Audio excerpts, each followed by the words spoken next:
దీనికి already president Barack Obama ఆయన ఉన్నప్పుడు దీనికి ఒక అడ్డుకట్ట వేశారు. అదే JCPO అగ్రిమెంట్. అసలు ఇరాన్ హెరిటేజ్ని వాళ్ళ రూట్స్ గురించి తెలుసుకుంటే ఇలాంటి కంట్రీ ఒక అగ్రిమెంట్కి కట్టుబడి వాళ్ళు చెప్పినవి విందా, అది కూడా 3 సంవత్సరాలు ఏ ప్రాబ్లం లేకుండా చెప్పిన మాట విందా, ఇంత బుద్ధిమంతులుగా విన్న ఈ కంట్రీ అయినా ఇప్పుడు మళ్ళీ ఇంత అగ్రెసివ్గా వార్ చేస్తుందా అని మనం షాక్ అయిపోతాం. తాజాగా ఇప్పుడు మళ్ళీ అదే దాని గురించి మనం మాట్లాడుకోబోతున్నాం. ఎందుకంటే చరిత్రలో నిలిచిపోవాలనే తాపత్రయంతో ఆరాటంతో చరిత్రహీనుడిగా మిగిలిపోతాడేమో ట్రంప్ అని నాకు అనిపిస్తుంది. ఎందుకంటే దానికి ఇప్పుడు జరుగుతున్న ప్రజెంట్ ఈ యుద్ధ వాతావరణమే సాక్ష్యం. దీని గురించి మరి ఇంకా క్లియర్గా మనతో చెప్పడానికి, దీని గురించి మనకి ఇంకొక క్లియర్ పిక్చర్ని మనకి ఇవ్వడానికి మనతో పాటు senior political analyst and senior journalist Suresh Kochattil గారు ఉన్నారు. ఇరాన్ గురించి దానికి చాలా huge heritage and huge history ఉంది, కానీ దాని గురించి ఒక గ్లిమ్స్ అయితే మీకు తెలుస్తుంది. సో దట్ మీకు ఒక ఐడియా వస్తుంది what is Iran. Just like any other, అంటే నార్మలైజ్ చేసి చెప్పట్లేదు, just like any other Islamic కంట్రీగా కాదు, దానికి ఉన్న హెరిటేజ్ అంటే మీకు ఇవాళ తెలుస్తుంది. సార్ నమస్కారం, welcome to hit TV studio. నమస్కారం. Nice suit.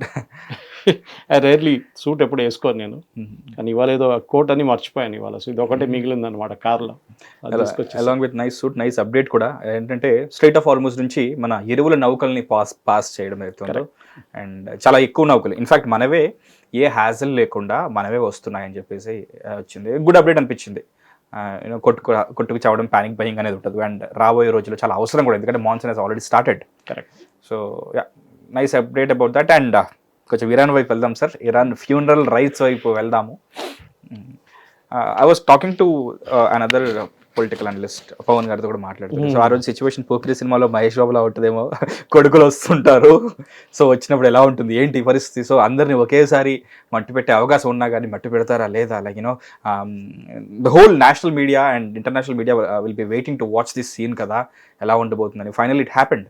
So 1979 I guess ఏదైతే ఇస్లామిక్ రెవల్యూషన్ వచ్చిందో, లైక్ అప్పుడున్న ఆ రాచరికాన్ని వ్యతిరేకించిన తర్వాత వాళ్ళదంటూ ఒక కొత్త ఏదైతే పాలన ఉందో అది స్థాపించుకున్న తర్వాత ఇప్పుడు మళ్ళీ వారసత్వ రాజకీయాలు లాగానే ఉంటుంది కదా సార్. ఇప్పుడు మళ్ళీ ఇప్పుడు ఇప్పుడు అందరికీ ఉన్న పెద్ద క్వశ్చన్, వాళ్ళ తండ్రి అడుగుజాడల్లోనే తను తీసుకుంటాడా లేదా అని చెప్పేసి. సో ఏం జరగబోతుంది సార్ అక్కడ? యాక్చువల్లీ అలీ ఖమేనీ బతుకున్నప్పుడు ఆయన ఒక ఫత్వా ఇష్యూ చేసిండు, నా తర్వాత మా ఫ్యామిలీ నుంచి ఎవరు ఈ సుప్రీం లీడర్ కాకూడదని చెప్పేసి.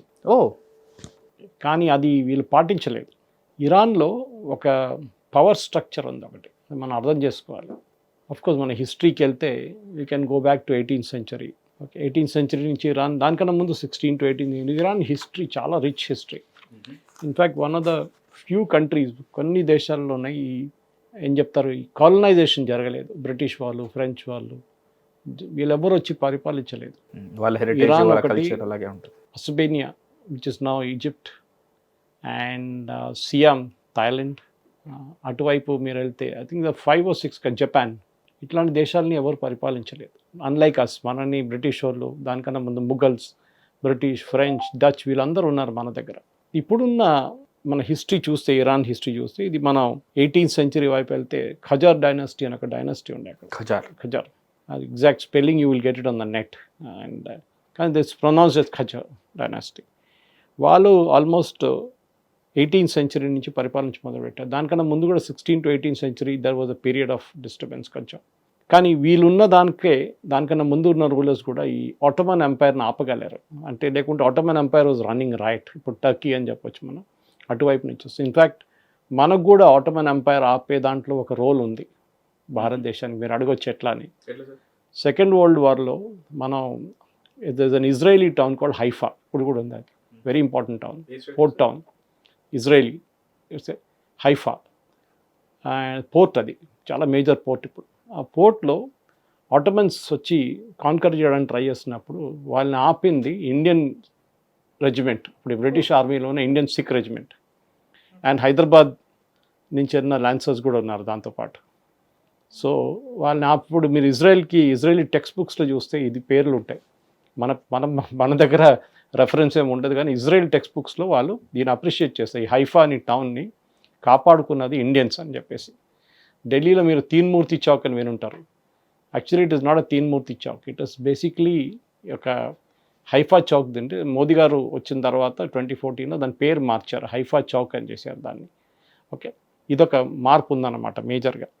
మన 18th సెంచరీకి వస్తే మహేష్, ఇక్కడ డిఫరెన్స్ ఏంటంటే ఈ ఖజార్ అని చెప్పి డైనస్టీ వాళ్ళు షియా ఇస్లాంలో ఒక పార్ట్ వాళ్ళు. ఓకే, 12 షియాస్ ఇస్లాం అంటే వాళ్ళు 12 మంది ఆఫ్టర్ ప్రాఫెట్ మొహమ్మద్ వాళ్ళ లీడర్స్ ఉన్నారని చెప్పి వాళ్ళు they have a feeling, they have a belief in that system అన్నమాట షియాస్లో.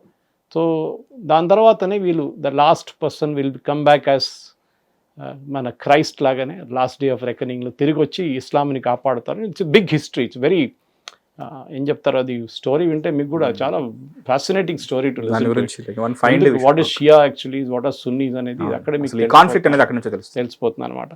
సో ఇట్లాంటి పరిస్థితుల్లో మనం చూసుకుంటూ వస్తే మహేష్, వీళ్ళు పరిపాలించింది 1925 దాకా.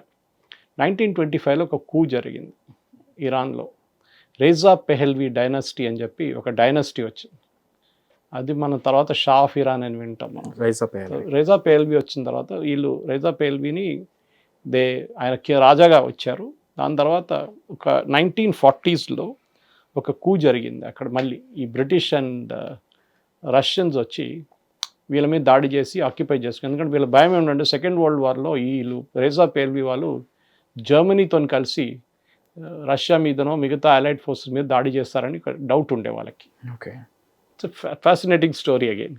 ఎందుకంటే మన హిస్టరీ ఆఫ్ ఇరాన్ అక్కడి నుంచి మొదలవుతుంది టెక్నిక్. దానికోసం ఇప్పుడు కూడా ఇరానియన్ లీడర్స్ ఎప్పుడప్పుడు ట్రంప్ దగ్గర చెప్తుంటారు, మీ హిస్టరీ 250 సంవత్సరాలు ఇప్పుడే మీరు సెలబ్రేట్ చేసుకున్నారు నిన్న, మాది it goes back to 5000 to 6000 years. Of course they were not Muslims. అప్పుడు ఒట్టమన్ ఎంపైర్ టైం నుంచే ముస్లిమ్స్ రావడం మొదలుపెట్టారు. దాని తర్వాత షియాస్ మనం చెప్పాను చూడండి, ఇప్పుడు 12 షియాస్ దాంట్లో వస్తుందన్నమాట.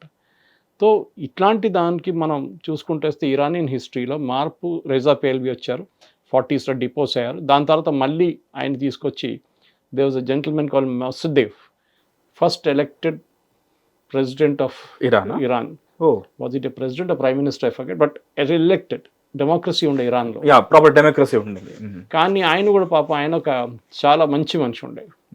ఈ బ్రిటిష్ వాళ్ళు ఆ టైంలో ఇరాన్ ఇప్పుడున్న స్ట్రెయిట్ ఆఫ్ హార్ముజ్ అక్కడి నుంచి అంతా దే స్టార్టెడ్ డిగ్గింగ్, ఆయిల్ దొరకడం మొదలుపెట్టింది వాళ్ళకి ఇరాన్లో.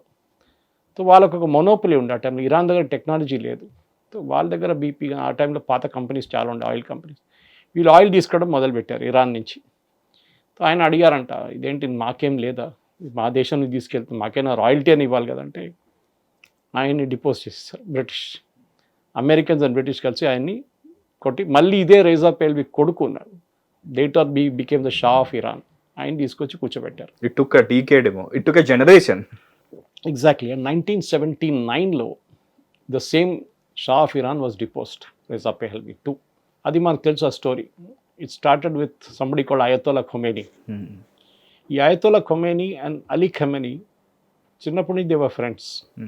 Khomeini and Khamenei, and not close friends అనమాట, కానీ దే రిలీజియస్ సెమినార్లో కలిసారు వీళ్ళు. ఇన్ఫ్యాక్ట్ 1981లో Khamenei became the president of Iran. Ali Khamenei, Ayatollah Khomeini supreme leader ఉన్నప్పుడు. వీళ్ళ దాంట్లో ఈ సుప్రీం లీడర్ అనే పోస్ట్ సెలెక్ట్ చేసేది కూడా చాలా కాంప్లికేటెడ్ అటెంప్ట్ ఒకటి. They have a religious council. మనం మొన్న కూడా చూసాం టు సెలెక్ట్ మన ముస్తఫా ఖమెనీ. వీళ్ళు ఒక రిలీజియస్ సుప్రీం కౌన్సిల్ అని ఒక కౌన్సిల్ ఉంది, వాళ్ళు సెలెక్ట్ చేస్తారు సుప్రీం లీడర్ని. కానీ ప్రాబ్లం ఏమొచ్చిందంటే, అఫ్కోర్స్ అయతోలా ఖొమేనీ 79లో వచ్చారు. ఆయన్ని దానికన్నా ముందు ఇంకో హిస్టరీ ఉంది ఆయనది. ఆయన షా ఆఫ్ ఇరాన్ వ్యతిరేకంగా చాలా మటుకు ప్రొటెస్ట్ ఆర్గనైజ్ చేయడము, స్పీచెస్ ఇవ్వడము, మాస్క్లో సర్మన్స్ ఇవ్వడం మొదలుపెడితే షా ఆఫ్ ఇరాన్ ఏం చేస్తారు, ఆయన తీసుకొని నజాఫ్ పంపించేశారు. పక్కన ఇరాక్లో నజాఫ్ అని ఉంది, it's very holy place for the Shia Muslims. Najaf అక్కడ పంపించారు. అక్కడ వీళ్ళు అనుకున్నారు అక్కడ వెళ్ళి he will become quiet, religious టీచింగ్స్లో వెళ్ళిపోతాడు అనుకుంటే అక్కడ కూడా ఆయన మొదలుపెట్టిండు మళ్ళీ. నేచర్ అలాగే ఉండేసరికి వేరెవర్ హీ వెంట్. అప్పుడు Saddam Hussein was the ruler of Iraq. ఆయన చూసి ఆయనకు భయం వేస్తుంది, ఎందుకంటే దే ఆర్ నాట్ షియాస్, వాళ్ళు మైనారిటీ. షియాస్ ఇప్పుడు కూడా ఇరాక్లో షియాస్ ఉన్నారు. In fact this body of Ali Khamenei ఇప్పుడు నజాఫ్ తీసుకెళ్తారు. నజాఫ్ నుంచి కర్బలా తీసుకెళ్తారు. Karbala is one of the most holiest places for Islam. అక్కడి నుంచి మన మషాద్ తీసుకొస్తారు, ఆయన బర్త్ ప్లేస్. అక్కడ మన ఏం చెప్తారు, ఐ మీన్ ఉర్దూలో చెప్పిన దఫ్నా దియా జాయేగా, that is it will be kind of late to rest. ఈ స్టోరీ ఒకటి ఉంది. So 81 itself Ali Khamenei was very powerful ఆయన. వాళ్ళ హిస్టరీ ఇంకో హిస్టరీ ఉంది అలీ ఖమెనీ ఫ్యామిలీది. వాళ్ళు ఒరిజినల్లీ అజర్బైజాన్ నుంచి, which is northern Iran, Azerbaijan. ఇప్పుడు కూడా ఉంది, Azerbaijan is there even now. Initially it was part of Soviet republics ఉండే, తర్వాత అది రష్యా, సోవియట్ యూనియన్ స్ప్లిట్ అయినప్పుడు అజర్బైజాన్, తుర్క్మెనిస్తాన్, చాలా ఆర్మీనియా, చాలా కంట్రీ సపరేట్ అయిపోయింది, అట్లా యూక్రెయిన్ మొత్తం. సో దాంట్లో అజర్బైజాన్లో వాళ్ళ ఫాదర్ ఒక రిలీజియస్ క్లరిక్ ఉండే, and they are from what is called Azeri, ఒక మైనారిటీ. ఇరాన్లో ఒక మైనారిటీ కమ్యూనిటీ ఉంది, కానీ majority. They are big population, but not population wise majority, population wise minority, minority, but influence wise చాలా మట్టుకుంది. And then Persians are anyway majority ఇరాన్లో. ఈ story ఇక్కడ ఉందన్నమాట. సో ఈ వీళ్ళ ఫాదర్ అలీ ఖమెనీ వాళ్ళ ఫాదర్ కేమ్ ఫ్రమ్ అజర్బైజాన్. ఆయన వచ్చి తర్వాత నజాఫ్లో ఉన్నప్పుడు ఈ went to Najaf after that religious టీచింగ్కి. అక్కడ he met his Khamenei's mother, second wife. ఆయన పెళ్లి చేసుకున్న తర్వాత వాళ్ళకి 8 మంది అబ్బాయిలు ఉన్నారు, 8 బాయ్స్. దాంట్లో ఒకరు Ali Khamenei. Okay, and he was also like వాళ్ళ ఫాదర్ లాగానే రిలీజియస్ టీచింగ్స్లో ఉన్నారు. వాళ్ళ మదర్ ఏమో ఆయన హిస్టరీ అండ్ పర్షియన్ లిటరేచర్ అంతా నేర్పించారు. తర్వాత ఈ బికేమ్ సీనియర్ వెళ్తూ లాస్ట్లో ఖొమైనీ 1989లో అయతోల్లా ఖొమైనీ చనిపోయినప్పుడు ఈయనని నెక్స్ట్ సుప్రీం లీడర్గా ఎన్నుకున్నారు. కానీ దీనికన్నా ముందు కూడా ఘటన జరిగింది. ఇన్ఫ్యాక్ట్ ఇన్ 82 ఏం జరిగిందంటే, ఈయన ఒక మాస్క్లో, తెహరాన్లో ఒక మాస్క్లో సర్మన్ ఇస్తున్న టైప్లో ఎవరో ఆయన ముందు ఒక టేప్ రికార్డర్ తీసుకొచ్చి పెట్టారు. ఆ టైంలో టేప్ రికార్డర్ ఉండే కదా, ఆ టైంలో వీడియో లేవు, ఏం లేవు, కానీ ఒక వీడియో ఉంది ఆయనది, దట్ బ్లాస్ట్ హ్యాపెనింగ్. ఈ టేప్ రికార్డర్ 1 minute ఆయన మాట్లాడుతూ 1 minute తర్వాత it blast. Okay, he was badly injured. అప్పుడే చనిపోతుండే ఆయన almost. when was this sir? 1982 I think it's 82 if I'm not mistaken. 81 లో ఎలెక్ట్ అయ్యాడు, 82 లో అయింది. 82 he became the this assassination attempt happened on him అన్నమాట. ఓకే, నా notes ప్రకారం అదే ఉంది. It's somewhere in 82 it happened. early 80s. okay, let's consider it early 80s. So early time of his, దాని తర్వాత ఆయన బయటపడ్డాడు. బట్ ఈవెన్ దెన్ చనిపోయేదాకా ఆయనకు అది ఆ ఇంజరీస్ ఆయన బాడీ మీద ఉండే చాలా మటుకు. ఆయన కొంచెం హ్యాండిక్యాప్గా చేశారు ఆ ఇంజరీస్. అలీ ఖమెనీ హిస్టరీ అది అక్కడి నుంచి మొదలు. ఆల్మోస్ట్ 36 సంవత్సరాలు సుప్రీం లీడర్గా పరిపాలించారు. Versus Ayatollah Khamenei only 10 years. The original founder of his Iranian revolution 10 సంవత్సరాలు పరిపాలించారు, కానీ ఈయన 36 సంవత్సరాలు పరిపాలించారు. అలీ ఖమెనీ గ్రేటెస్ట్ కేపబిలిటీ ఏంటంటే, ఆయన ఇరాన్ని ఒక థియోక్రటిక్ స్టేట్గా మార్చారు, అంటే రిలీజియస్ స్టేట్గా. దాంతోపాటు ఆయన కంట్రోల్ ఉంచుకున్నారు every part of Iran, judiciary, revolutionary guards, అక్కడున్న లోకల్ అడ్మినిస్ట్రేషన్, ఫారిన్ పాలసీ, అన్నిటి మీద ఆయన పట్టుండి. ఇన్ఫ్యాక్ట్ ఈయనకు ఇంకో హిస్టరీ ఉంది. ఈయన సుప్రీం లీడర్గా ఎన్నుకోవడమే పెద్ద కాంట్రవర్సీ ఉండే, just like his son. Minority majority issue అండి అది కాదు. ఈ సుప్రీం లీడర్ ఎన్నుకోవడం దాంట్లో ఈ సుప్రీం కౌన్సిల్ది ఒక పెద్ద రోల్ ఉందని చెప్పాను చూడండి. వాళ్ళు డిసైడ్ చేస్తారు, వీళ్ళు 20-25 మంది ఉన్నారు వాళ్ళు. But they can select only somebody who is a Ayatollah, grand Ayatollah. అంటే వీళ్ళ దాంట్లో రిలీజియస్ టీచింగ్స్ చాలా లెవెల్స్ ఉంటుంది. గ్రాండ్ అయతోల్లా అంటే ఇది అల్టిమేట్ రిలీజియస్ టీచింగ్స్. ఈవెన్ వీళ్ళ father Ali Khamenei's father was a big cleric. ఆయన ఇన్ఫ్లుయెన్స్ నుంచి ఈయన కూడా దీనికి వెళ్ళిండు అనమాట, రిలీజియస్ టీచింగ్కి వెళ్ళిండు.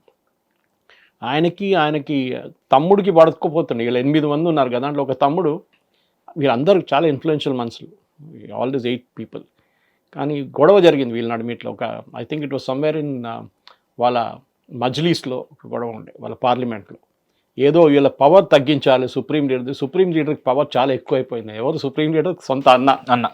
సో వీళ్ళ నడిమిట్లో ఒక డిఫరెన్స్ ఒపీనియన్ ఉండే అన్నమాట.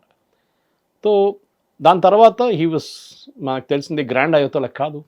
ఏం చేయాలి ఇప్పుడు? గ్రాండ్ అయతోల్లా చేయాలంటే ఈయన్ని పెట్టాలి. And he was right hand of Khomeini almost.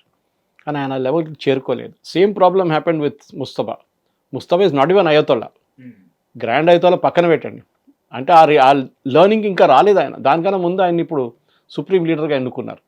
వీళ్ళేం చేశారు, ఈ సుప్రీం కౌన్సిల్ వీరు చట్టం మార్చేశారు ఆ టైంలో, టు మేక్ అలీ ఖమెనీ సుప్రీం లీడర్గా. దాన్ని మార్చి ఈ గ్రాండ్ అయతోల్లా అక్కర్లేదు, సర్టన్ లెవెల్ ఆఫ్ కాంపిటెన్స్ ఉంటే చాలని చెప్పి ఎన్నుకున్నారు. సో దట్ ఈస్ వేర్ ఆయన ముందుకు వచ్చారు. ఇప్పుడు జరిగిన దానికి ఇప్పుడు మన ఈ ఫ్యూనరల్ గురించి మాట్లాడుతున్నాం మనం, 5 రోజుల ఫ్యూనరల్. దాంట్లో తెహ్రాన్లో ఫస్ట్ డే అన్ని వరల్డ్ లీడర్స్ చాలామంది వచ్చి రెస్పెక్ట్ ప్లే చేస్తారు, except for Europe and US. చాలామంది బయట దేశం నుంచి వచ్చారు, కొంతమంది రాలేకపోయారు, యూఎస్ థ్రెటన్ చేశారంట, కొంతమందికి భయం ఉండే ఇజ్రాయేలీ వాళ్ళు బాంబు వేస్తారేమో అని. కానీ ట్రంప్ చెప్పారంట ఈ 11 రోజులు ఏముండదు, they will be nothing there, 5 days actual ceremony. So క్వైట్గానే ఉందన్నమాట అన్ని. కానీ ఇప్పుడు ఈ బాడీ ఇక్కడి నుంచి ఆయన సతీమణి, wife, his daughter and son, grand daughter, వీళ్ళందరూ బాడీస్ ఉన్నాయి. దాన్ని నజాఫ్ తీసుకెళ్తారు ఫస్ట్. చెప్పాను చూడండి, ఇరాక్లో ఉంది అది, it is not in Iran.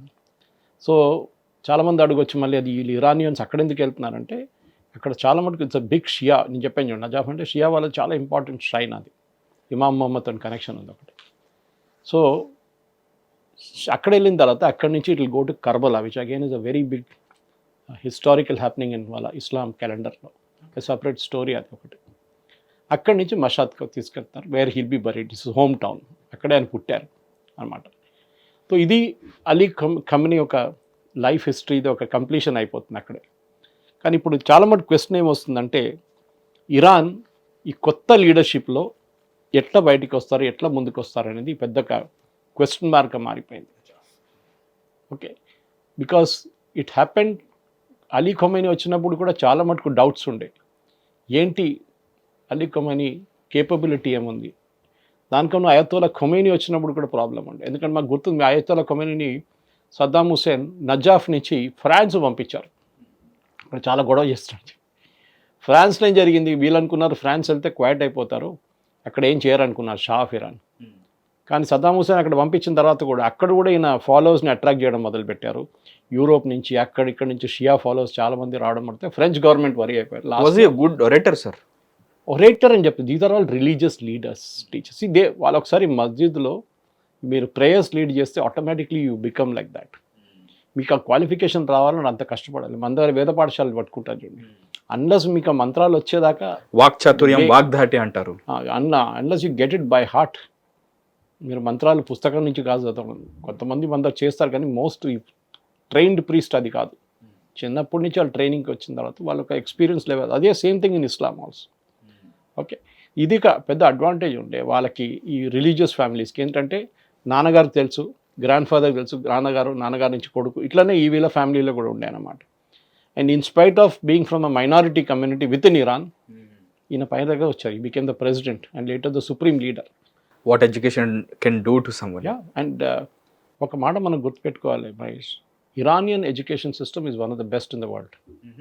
Religious పక్కన పెట్టండి, వాళ్ళ దాంట్లో 98% to 99% లిటరసీ ఉంది వాళ్ళకి, more than Kerala. And technical education they are very good.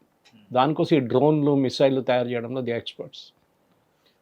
Even nuclear technology present యుద్ధ సినారియోనే కదా సార్ దానికి పెద్ద nuclear technology. Not easy to nuclear AQ Khan నుంచి ఇనిషియల్ తెచ్చుకున్నారు పాకిస్తాన్ నుంచి, కానీ సెంట్రిఫ్యూజ్ తీసుకురావడం, దాన్ని తయారు చేయడం, ఇంకా ఒకసారి సెంట్రిఫ్యూజ్ తెచ్చుకున్న తర్వాత యూఎస్కి తెలిసిపోయింది వీళ్ళు సెంట్రిఫ్యూజ్ తెచ్చుకున్నారని, వాళ్ళు బ్యాన్ చేసి పడేశారు. ఎక్కడి నుంచి దొరకదు మీకు.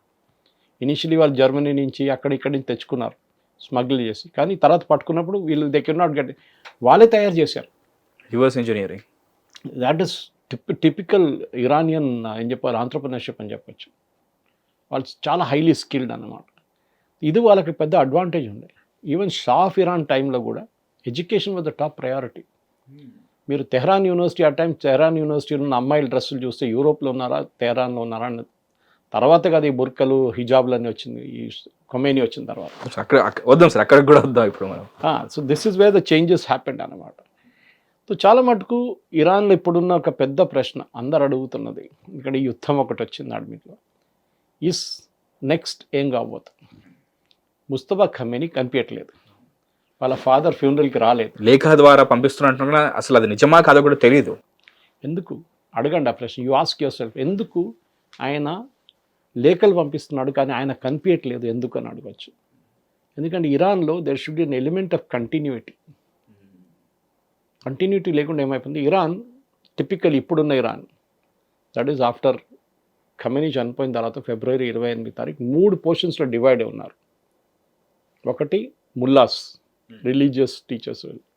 Second IRGC. మూడోది పొలిటీషియన్స్. ఓకే, వీళ్ళు దాంట్లో కెరియర్ పొలిటీషియన్. మీరు వాళ్ళ ప్రెసిడెంట్ని తీసుకోండి, స్పీకర్ ఆఫ్ పార్లమెంట్ తీసుకోండి గాలిబాఫ్, ఫారెన్ మినిస్టర్ అరాచి, వీళ్ళందరూ కెరియర్ పొలిటీషియన్స్. కేజీఎఫ్ సినిమాలో ఉంది సార్ ఇది. సో మనం ఇరాన్ గురించి మాట్లాడుతున్నప్పుడు ఏదో బ్యాక్వర్డ్ కంట్రీ ఆఫ్ఘనిస్తాన్ లాగా, లేకుంటే టిపికల్ ఇస్లామిక్ కంట్రీ పాకిస్తాన్ లాగా అనుకున్నారు. It is not. వాళ్ళది గ్రేటెస్ట్ అడ్వాంటేజ్ వాళ్ళ education, even the medical education. మన దగ్గర కాశ్మీర్ నుంచి చాలామంది షియా స్టూడెంట్స్ అక్కడ వెళ్ళి చదువుకుంటారు ఇరాన్లో. మన గొడవ జరిగినప్పుడు స్టార్ట్ అయినప్పుడు February 20 చాలామంది తీసుకొచ్చాం మనం రిటర్న్ అక్కడి నుంచి. సో ఇరాన్ది ఒక అడ్వాంటేజ్ అది. సో ఇప్పుడు ఏం జరగబోతుంది after this funeral is all over, what next? అదే ఒక పెద్ద ప్రశ్న. ఎందుకంటే ట్రంప్ మొన్న ఒక స్టేట్మెంట్ ఇచ్చారు 2 రోజుల ముందే. నాకు తెలియదు ఈయన ఇంత పాపులర్, ఎంతోమంది millions are coming to see him అని, కానీ ఐ థింక్ ఇట్స్ ఫేక్ అని చెప్పినాడు. అండ్ ఆయన ఒక స్టేట్మెంట్ చెప్పింది, ఈ లీడర్స్ అందరు అక్కడ ఉన్నారు, ఇరానియన్ లీడర్స్ అందరు, దాంట్లో ఒకరైతే ఫస్ట్ టైం కనిపిస్తున్నారు 4 నెలల తర్వాత, ఇది ఐఆర్జీసీ చీఫ్. ఆయన ఇప్పుడు దాకా కనిపించదు, ఎందుకంటే ఒకసారి కనిపిస్తే ఇజ్రాయెల్ తీసేస్తారు, ఆయన్ని ఫినిష్ చేసేస్తారు. అదే భయం ఈ ముస్తఫా కూడా ఉంది. ఇజ్రాయెల్ డిఫెన్స్ మినిస్టర్ చెప్పేశారు, ఆయన మీద క్రాస్ పెట్టాం మేము, ఏదో ఒక రోజు ఎక్కడ కనిపిస్తే మేము we will blow him apart. Wanted లిస్ట్లో ఉన్నాడు, మేము తీసేస్తాం, హిట్ లిస్ట్లో ఉన్నారు, మా హిట్ లిస్ట్లో. కానీ ఇప్పుడున్న దాంట్లో ముస్తఫా ఖమేనీ రోల్ ఏమి ఉండబోతుంది, ఎందుకంటే మీకు విజిబిలిటీ లేకుండే మీరు లీడర్షిప్ నడిపేయలేరు ఎక్కువ రోజులు. ప్రజలు అడుగుతారు ఎక్కడున్నారు, ఏదో ఒక ఫ్రైడే ప్రేయర్స్లోనో ఎక్కడ కనిపించాలి. కానీ ఐ బిలీవ్ ఆయనకి చాలా పెద్ద దెబ్బల కింద అసాసిన్ మన బాంబింగ్లో కాలు చేతులు ఇరిగిపోయినా అంటారు కొంతమంది, కాలు చేతులు పోయినా అంటున్నారు కొంతమంది, తెలియదు, you don't know where he's. Okay, ఈ పరిస్థితిలో ఇరాన్ ఫ్యూచర్ ఏంటి? Also coming from a family like where ఎంతోమందిని ఇన్ఫ్లుయెన్స్ చేయగలిగిన ఫ్యామిలీ నుంచి వచ్చి యాబ్సెన్స్లో ఉండి, లైక్ యూనో షాడోస్లో ఉండి, నీడల్లో ఉండి అంతమందిని ఇన్ఫ్లుయెన్స్ చేయడం అనేది, ముఖ్యంగా వార్ అనేది కంటిన్యూ చేయాల్సిన నేపథ్యంలో దాక్కునే చేయడం అనేది చాలా కష్టం. ఎందుకంటే హీ నీడ్ అ ఫేస్, అది ఇంకెవరో ఒకరు అయ్యి ఉండాలి ఇప్పుడు మళ్ళీ. కరెక్ట్, నేను అదే చెప్పాను. ఎందుకంటే మీరు దీనికన్నా ముందు ఇరాన్ యుద్ధానికి వెళ్ళారు. ఓకే, దట్ ఈస్ కమ్నే టైంలో 8 సంవత్సరాలు ఇరాక్తో పోరాడారు వీళ్ళు. 8-year war with Iraq, Saddam హుసేన్తో. చాలా మంది చనిపోయారు. ఇక్కడ ఐ థింక్ 1,00,000 మంది, అక్కడ 1,00,000 మంది చనిపోయారు. స్ట్రేట్ ఆఫ్ హోర్ముజ్లో బాంబింగ్ జరిగింది, సద్దాం హుసేన్ బాంబులు వేసాడు అక్కడ, దాన్ని జరిగింది. కానీ ఈ వార్లో వాళ్ళకి చాలా మటుకు ఎక్స్పీరియన్స్ ఏంటంటే, దాంట్లో Mustafa Khamenei was a soldier ఆ టైంలో. ఆయన కూడా యుద్ధానికి వెళ్ళినప్పుడు, ఈవెన్ దో రిలీజియస్ టీచర్గా, రిలీజియస్ స్టూడెంట్గా ఆయన కూడా యుద్ధానికి దిగిండు. సో ఇరాన్ దగ్గర ఒక కేపబిలిటీ ఏంటంటే మహేష్, వీళ్ళు they can face any set back. వాళ్ళకి మీరు ఏమైనా చేసినా కానీ ఎట్లనూ బతికి బయటపడతారు. సర్వైవల్ వాళ్ళది అన్నిటికంటే గ్రేటెస్ట్. ఇప్పుడు చూడండి, ఇజ్రాయెల్ అని యుఎస్ కలిసి బాంబ్ చేశారు. ఎంత 2100 అండ్ బాంబింగ్ సార్టీస్ జరిగింది, 5,000 బాంబులు వేశారు. కానీ ఇప్పుడు కూడా చూడండి, దే స్టిల్ స్టాండింగ్. సరే, వాళ్ళ నేవీ పోయింది, వాళ్ళ ఎయిర్ ఫోర్స్ పోయింది, వాళ్ళ ఎకానమీ పోయింది, కానీ they still they are very proud people Iranians. I still wonder, ఏం తింటున్నారు, ఏముంటున్నారా మీరు? తినడానికి లేదు అక్కడ, తినడానికి ఉంటే కదా ఇప్పుడైతే కొంచెం తినడానికి వస్తుంది, కానీ దీనికన్నా ముందు లేకుండే. ఈ ఎంబార్గో లిఫ్ట్ చేసిన తర్వాత షిప్పులు రావడం మొదలుపెట్టింది ఇరాన్కి, లేకుంటే అది కూడా లేకుండే వాళ్ళ దగ్గర. గోధుమలు మన దగ్గర తీసుకున్నారు ఫస్ట్ 6 సంవత్సరాల ముందు, బిఫోర్ కోవిడ్. ఇంకా వాళ్ళ మీద శాంక్షన్స్ ఉండే చాలా మటుకు. శాంక్షన్స్ ఎప్పుడు 79 నుంచి, బికాస్ అక్కడున్న యుఎస్ ఎంబసీలో ఈ రెవల్యూషన్ జరిగిన టైంలో యుఎస్ ఎంబసీలో ఉన్న వాళ్ళ స్టాఫ్ని వీళ్ళు హాస్టేజెస్గా ఉంచుకున్నారు 1 year, జిమ్మీ కార్టర్ టైంలో. అప్పటి నుంచి శాంక్షన్స్ ఉన్నాయి. తర్వాత యురేనియం మీద శాంక్షన్స్ వచ్చింది. ఇప్పుడు ఇదే మెయిన్ థింగ్. ఇప్పుడు ఈ ఒప్పందం చేశారా, memorandum of understanding, which became misunderstanding. Now the question is how, what, where. మనం అనుకుంటాం ఇక్కడ ఇండియాలో కూర్చొని వాళ్ళేమో అక్కడ వేసుకొని కొట్టుకుని మనకేం పోయిందని. Movement state of Hormuz close చేయగానే పెట్రోల్ ప్రైస్ పెరుగుతుంది ఇక్కడ. అప్పుడు ఏడుస్తారు మన వాళ్ళు, ఈ పెట్రోల్ ప్రైస్ పెరిగిందా, మనం నువ్వు దాని గురించి ఆలోచించలేదు, మనకేం పోయింది, వాళ్ళిద్దరు కొట్టుకుంటున్నారు, పిచ్చోళ్ళు అని చెప్తారు. మనం no man is an island. మనం ఏ దేశమైనా కానీ ఎక్కడో ఒకటి జరిగితే మన మీద ఇంపాక్ట్ ఉంటుంది దాని మీద. ఓకే, బ్రెజిల్లో ఫ్రాస్ట్ వచ్చి కాఫీ పోతే మన మీద దాని కాఫీ ప్రైసెస్ ఇంపాక్ట్ ఉంటుంది, కాఫీ ప్రైస్ పెరుగుతుంది. So it is not that doesn't happen. Sugar కూడా అంతే, ఎక్కడో షుగర్ ప్రైసెస్, షుగర్ ప్రొడక్షన్ తగ్గిందనుకోండి, మన మీద ప్రైస్, మన దగ్గర ప్రైస్ పెరుగుతుంది. మనం అట్లా supply chain we're all dependent on each other.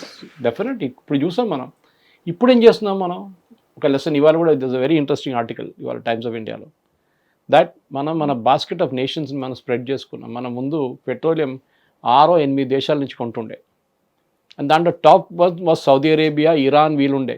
ఇప్పుడు ఏం చేస్తున్నాం మనం, అమెరికా, అల్జీరియా, ఎక్కడెక్కడ నుంచి తెచ్చుకుంటున్నాం మనం.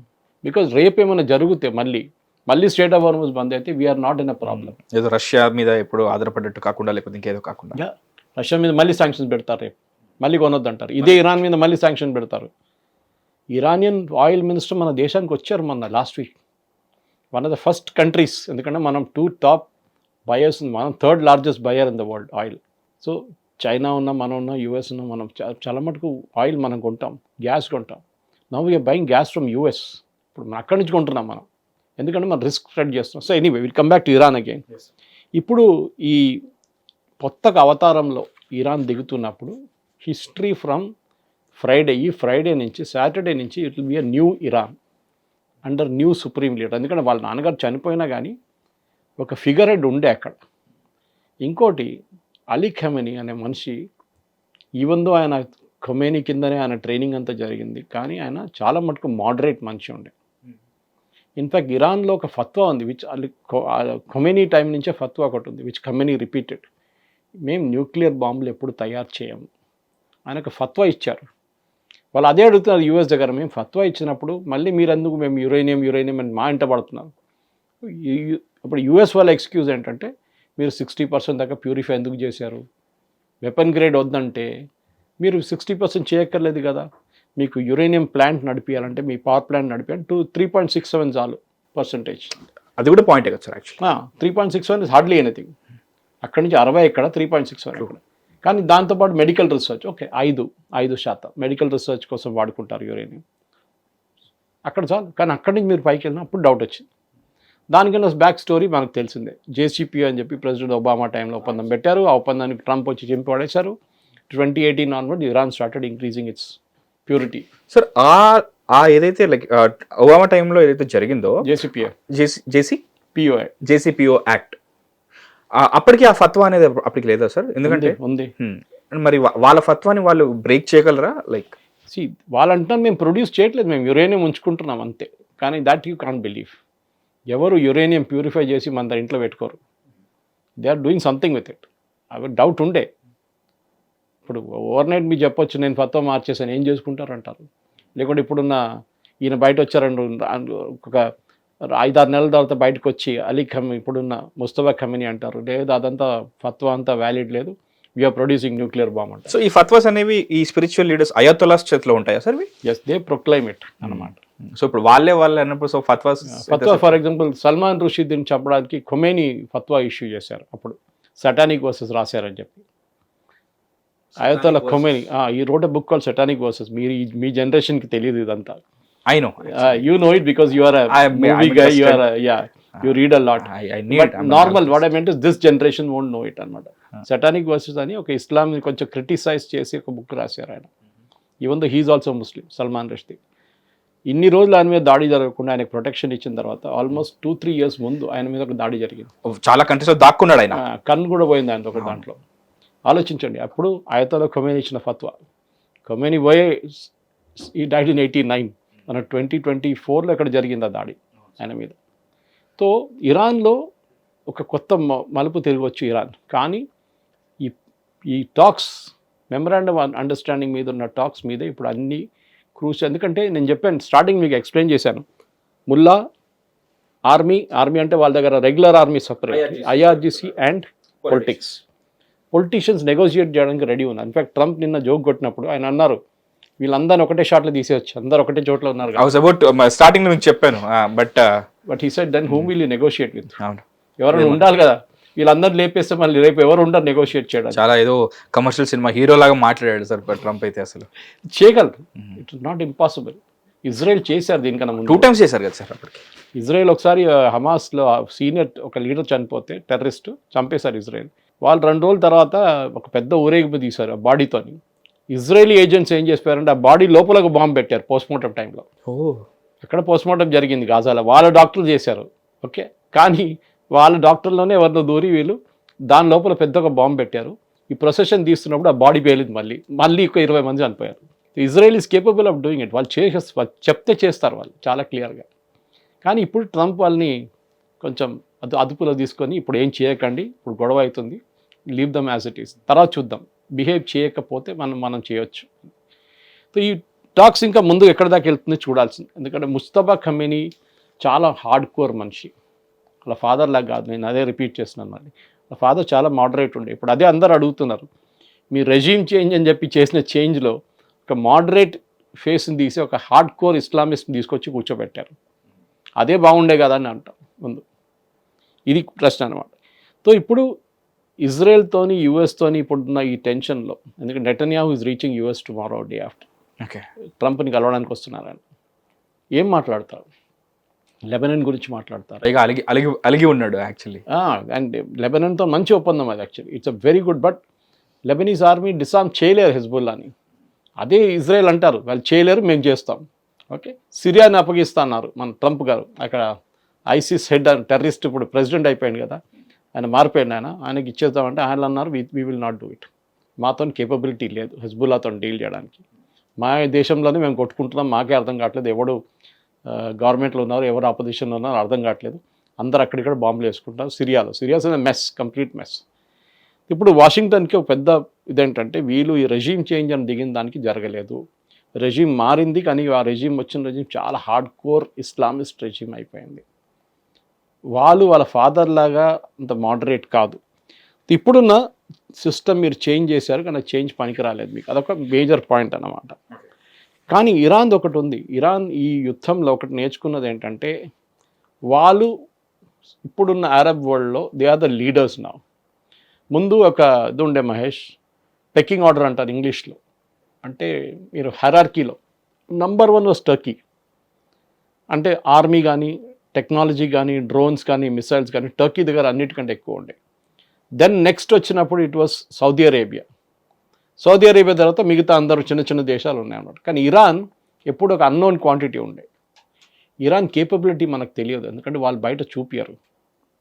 ఓకే, హాతీకే దాన్ దిఖానేమే ఖానేమే అలాగంటారు దానికి తెలుగులో. మీరు దానికి దంతాలు కనపడడానికి వేరే ఉంటాయి కానీ నవలడానికి వేరే ఉంటాయి. అది సో అది ఒకటి ఉంది. సో ఇరాన్ దగ్గర ఉన్న ఆయుధాలు మనకు తెలియదు, వాళ్ళు డిస్ప్లేకి పెట్టుకున్నారా యూజ్ చేయడానికి పెట్టుకున్నారా అని చెప్పి.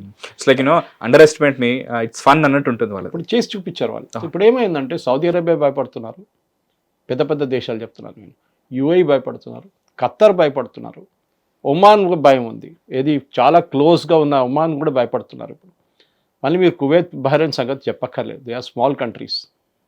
ఈ పరిస్థితిలో మహేష్ ఇప్పుడు ఒక ఏం చెప్తారు, మిడిల్ ఈస్ట్లో ఒక కొత్త వాతావరణం వచ్చింది. Okay, Iran is a leader, undisputed leader no. మమ్మల్ని మీరేమైనా చేస్తే మేము మళ్ళీ మీ మీద బాంబు వేస్తాం.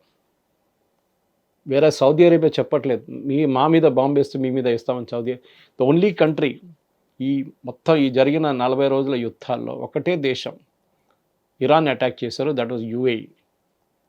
ఎందుకు? వాళ్ళ దగ్గర ఇజ్రాయేలీ వాళ్ళు కూర్చున్నారు, ఐరన్ డోమ్ తీసుకొచ్చి ఇజ్రాయేల్ ఇచ్చిన ఆయుధాలతోని యుఏఈ ఫైటర్ పైలట్స్ ఇరాన్ మీద దాడి చేశారు స్టార్టింగ్ ఆఫ్ ద వార్లో, ఫస్ట్ వీక్ సెకండ్ వీక్లో. దాని తర్వాత వాళ్ళు చేయలేదు ఎక్కువ. కానీ వాళ్ళు చాలా క్లియర్ మెసేజ్, ఎందుకంటే ఫస్ట్ వీక్లో మీకు గుర్తుంటుంది వాళ్ళ ఎయిర్పోర్ట్ మీద దాడి జరిగింది, దుబాయ్ ఎయిర్పోర్ట్ మీద. That was a big blow for UAE, ఎందుకంటే వాళ్ళు టూరిజం మీద చాలా డిపెండెంట్. సో మెసేజ్ పంపించడానికి వాళ్ళు ఇరాన్ మీద దాడి చేశారు వాళ్ళు. ఇది వాళ్ళు చేసిన ఫస్ట్ ఒక మేజర్ పని అనమాట. కానీ ఇరాన్ దగ్గర ఇప్పుడు అన్నిటికంటే ఇంపార్టెంట్ మహేష్, ఇది స్టెబిలిటీ చాలా ఇంపార్టెంట్. కొత్త లీడర్షిప్కి స్టెబిలిటీ చూపించకపోతే ఇరాన్లోనే ఒక డివిజన్ జరగవచ్చు, విచ్ ఇస్ ఆల్రెడీ 3 ఉన్నాయి ఇప్పుడు అక్కడ. అది డివిజన్ జరగవచ్చు. ఫర్ ఎగ్జాంపుల్ ఐఆర్జీసీ ఉన్నారు, ఐఆర్జీసీ దగ్గర ఆయుధాలు ఉన్నాయి, హైలీ మోటివేటెడ్ ట్రైన్డ్ అనమాట. కానీ ఇరాన్ దగ్గర ఒక ఆర్మీ కూడా ఉంది, దాన్ని ఎవరు పట్టించుకోవట్లేదు. ఐ థింక్ ఇట్స్ ఆల్మోస్ట్ 2 లక్షల మంది ఉన్నారు, 8 లక్షల మంది ఉన్నారు ఆర్మీలో. IRGC is only 6 lakhs.